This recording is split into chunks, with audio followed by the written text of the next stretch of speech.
Good afternoon, ladies and gentlemen. I'm attorney Stephen Fundos of the United Law Center, and this is the second part of the podcast regarding why the banks are getting away with murder, basically. The first one had to do with how the banks are making so much money on the modification process so as to not provide modifications. What I'm going to talk to you about now is why the bank doesn't, or the entity that owns your note rather, doesn't have the right to foreclose on your property because they don't have the legal standing, because they never properly assigned the deed of trust and promissory note of your house to this mortgage-backed security trust. Now, if you saw the last episode that had to do with why the modification process is a scam, this is sort of leads up to that. We talked about how this is the basic transaction. The bank, you get a mortgage, deed of trust, and a promissory note, and these are bundled up and assigned to this mortgage-backed security trust.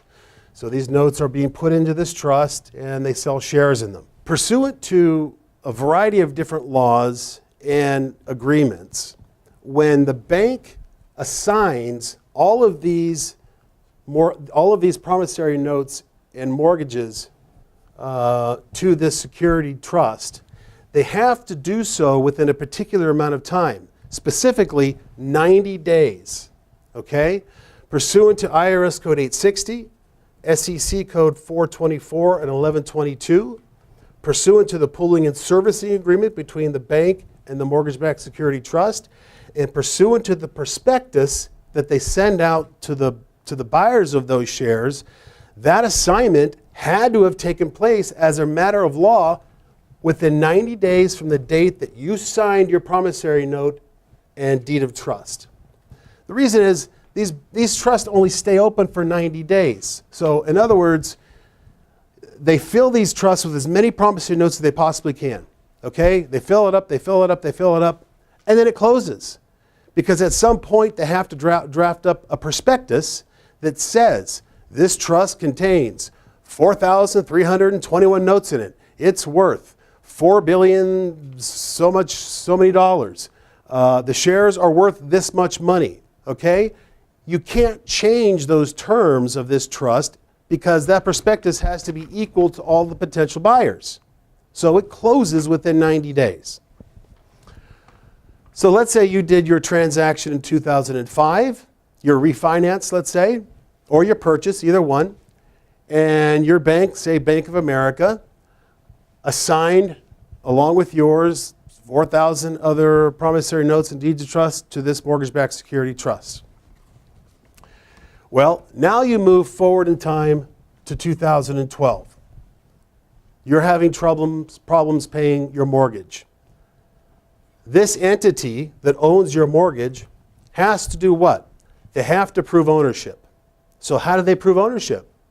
They simply prove it by showing the assignment of deed of trust. Remember, the assignment of deed of trust that they did back in 2005 that they had to do within 90 days. Well, what happens?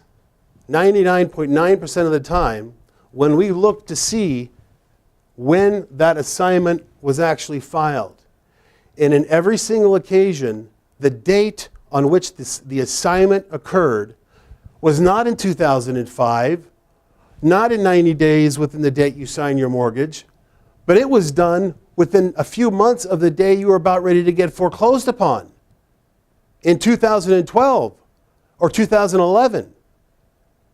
That creates a huge problem. Why? Because it had to be done within 90 days.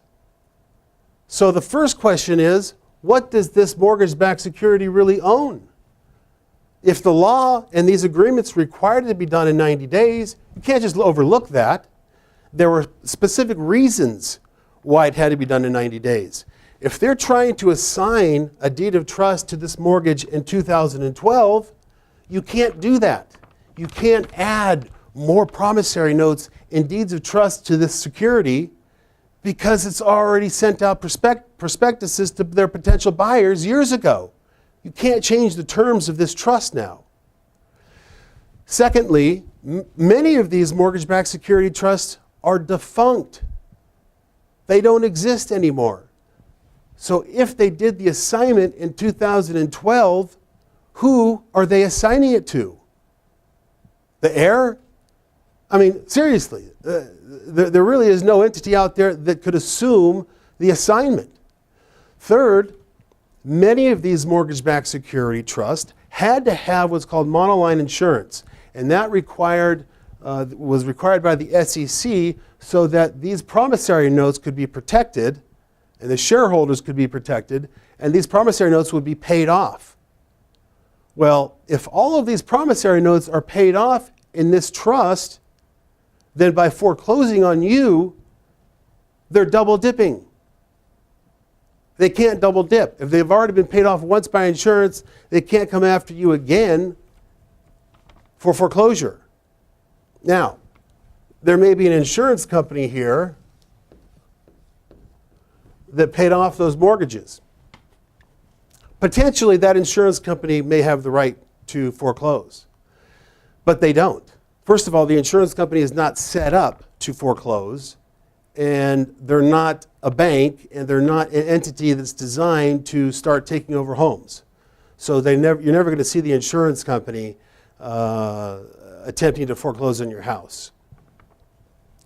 So for all of these reasons, what you really have to understand here is that what the banks did by assigning these deeds of trust in 2012 instead of 2005 is they have pulled the wool over, well, frankly, the entire world. Now you're looking at countries like Greece, Spain, Portugal, Iceland, Ireland, that are all going bankrupt because they bought billions and billions of dollars in these shares.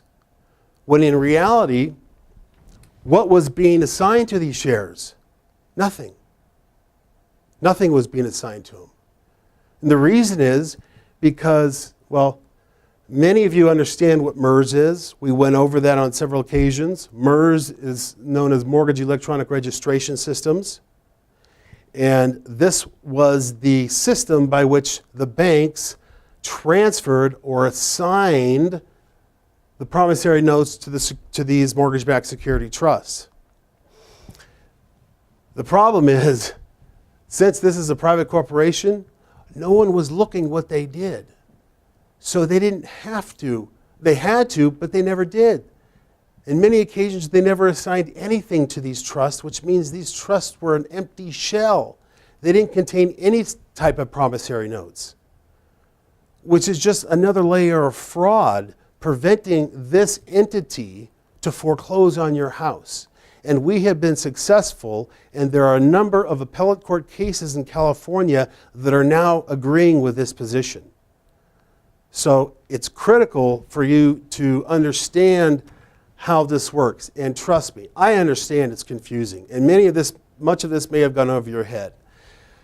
I'm trying to explain it in a way that is brief enough so I keep your attention, but at the same time, enough so you understand that there is something wrong here. Because what I want you to do is come in and see me, sit down with me, and have a free, no time limit consultation so I can explain to you specifically what your case looks like and what your documents say with regard to who owns what and when and where and why. Because I can assure you, in nearly 90% of the cases, this is what's happened. If you have a note between 2002 and 2008, 90% of them were securitized. So this is the problem with securitization. I'd love for you to come in and talk to me more about this. I hope you understood at least a portion of what I said, and I look forward to seeing you in my office just as soon as you can. AskSteveForFree.com